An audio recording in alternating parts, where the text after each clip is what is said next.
sumo wrestler para magpalaki ng katawan? Welcome po sa Akimis Diet Talk. Kapag kumain ka ng marami habang wala pang laman ng tiyan, ang uri ng binge eating na ito ay magdudulot ng mabilis na pagtaas sa blood sugar.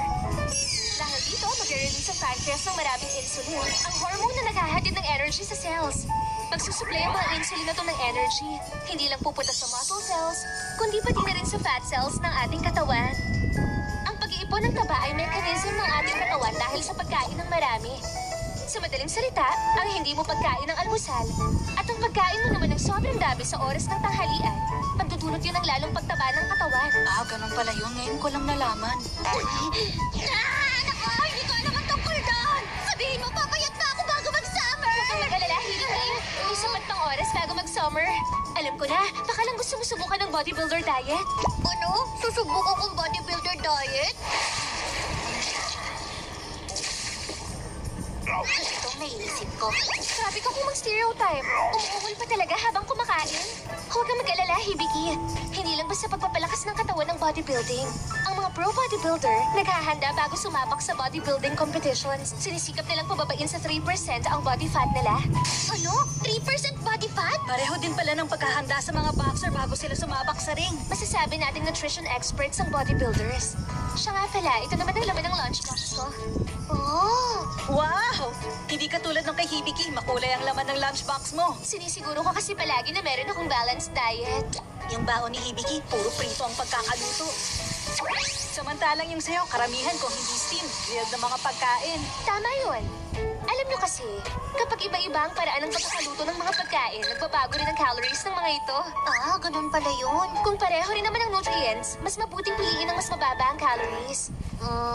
Kahit kasi mas makakabuti yun para sa katawan, hindi pa rin ako mabubusog nun kahit kumain pa ako na 3 beses sa isang araw. Kaya nga kumakain pa rin ako ng merienda. Talaga? Bakit ang payat-payat mo pa rin? Bukod sa breakfast, lunch at dinner, meron akong 2 merienda. Bali, 5 times a day ako kumain. Ang bodybuilder diet ay kabaliktaran ng tinatawag na binge eating. Magbabawas ka ng dami ng pagkain sa isang meal sa pamamagitan ng madalas na pagkain. May iwasan dito ang bigla ang pagtaas ng blood sugar, dulot ng pagkain ng marami habang walang laman ng sikmura. Marami kang pwedeng gawing merienda, gaya ng protein bar o kaya canned mackerel. At syempre pa, pwede rin ang protein shakes. Sa madaling salita, mga pagkain rich in protein at low in calories. Kung ganun, pwede naman pala akong kumain ng marami. Alam ko nang gagawin ko. Sige, magmula ngayon, bodybuilder diet ng susundin ko. Magbabawas ako ng timbang bagong summer!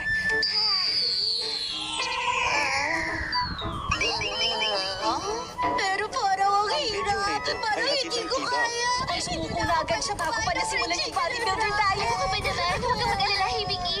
Hindi mo naman kailangang tanggalin ng tuluyan ng high-calorie food sa bodybuilder diet. Sa bodybuilder diet, may tinatawag na cheat day. Ito yung araw na pwede kang kumain ng kahit na ano. Kapag nasanay ang katawan sa low-calorie diet, ang sasabihin nito, Parang masyado nang mababa ang calories ko ito ang iisipin niya at kusang mag-energy saving mode. Kaya kukontrahin mo yun gamit ang cheat day. Sa pagkain ng marami, pwede ka pa rin pumayat. Mapapaniwala mo ang katawan mo na marami na ulit itong calories. Marami na ulit akong calories. Kung ganun, papayat ako sa pagkain ng marami? Kung kakain ka rin ng gusto mong pagkain, makakatulong yun sa pagbaba ng stress. Sa mga nagsisimula, magandang mag-schedule ng cheat day 1 beses sa isang linggo. Ayos! Sa tingin ko naman, kayang-kaya kong gawin yon. Mula ngayon, lilipat na ako sa sinabi mong bodybuilder diet!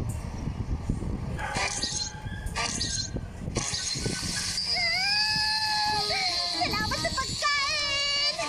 Ngayon ang napili kong araw ng cheat day. Magpapakabundat ako!